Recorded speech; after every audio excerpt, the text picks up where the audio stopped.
Under-19 మహిళల Asia cup విజేతగా నిలిచింది భారత్. కోలాలంపూర్ వేదికగా బంగ్లాదేశ్తో జరిగిన ఫైనల్లో 41 పరుగుల తేడాతో భారత్ ఘన విజయాన్ని సాధించింది. దీంతో తొలి ఆసియా కప్ టీ20 టోర్నీ టైటిల్ను భారత్ తన ఖాతాలో వేసుకుంది.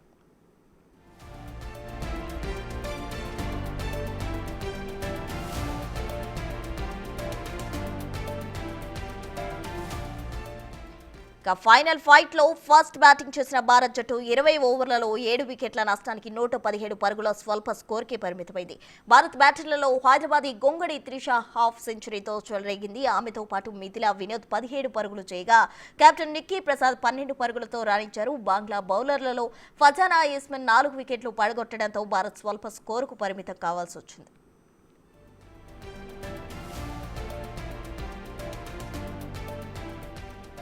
స్వల్ప లక్ష్య చేతనతో బ్యాటింగ్ కు దిగిన బంగ్లాదేశ్ ను ఆదిలోనే కోలుకోలేని దెబ్బతీశారు భారత్ బౌలర్లు.